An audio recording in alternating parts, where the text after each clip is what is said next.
What's going on, guys? Welcome back to the channel. Thanks for clicking on the video. I'll make this very quick. Let's get right into it. This is how to start a vehicle that has a dead battery. Came out to start my Corvette and get a cold start for the 2025 season, and we've got a dead battery.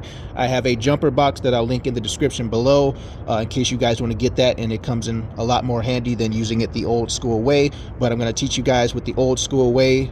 Some of you newer people may not know the old school way, but using jumper cables. So we have our work truck here. This is the battery that is a good battery. This is a battery that's a dead battery on the Corvette over here. So first thing you do, if yours does not have directions, make sure you're paying attention and listening. If it does have the directions on it, make sure you read all of this carefully before you start hooking up your connections here. So what you have to first find out is which battery has the negative ground. Is it the positive terminal or the negative terminal on your good battery here? So our good battery here, as you can see right here on my negative battery terminal, we have a second wire coming off of it and going all the way down to the frame of our vehicle. That is the ground right there. So that lets us know that for this particular vehicle, a 2001 Dodge Ram, there is a ground on the negative side terminal of the battery. So you're going to look at this direction sheet here, and you're going to follow the 1, 2, 3, 4 steps in the negative ground system for your booster battery. So again, for the terms: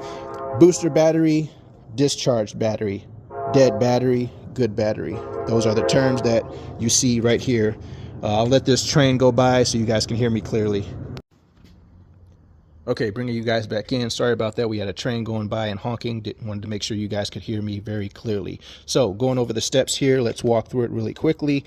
First thing you're going to do is go over to your bad battery and hook on the red positive terminal. Then you're going to come over to your good battery, your good working vehicle, and put on the positive to that battery. Third thing you're going to do is put on the negative to your good battery. And then lastly, you're going to go over to your dead battery and hook the last connection up, which is the negative terminal.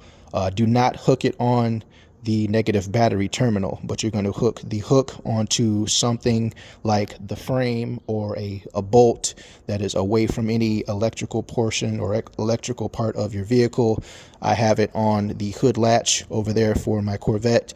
I don't have any space in here to put it on the actual engine block itself, but both of the vehicles are off. You're then going to get into your good vehicle, start it up, let it run for about 30-40 seconds to a minute.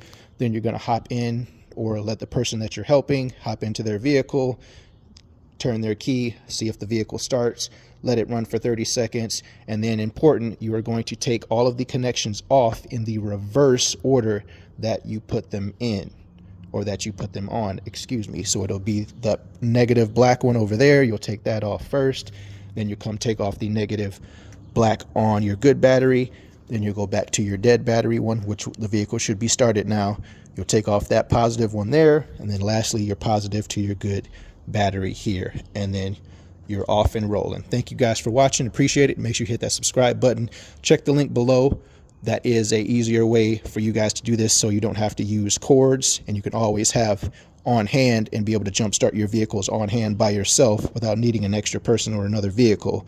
Make sure you guys check out that device below. I'd greatly appreciate that, and I'll see you guys in the next one. Peace.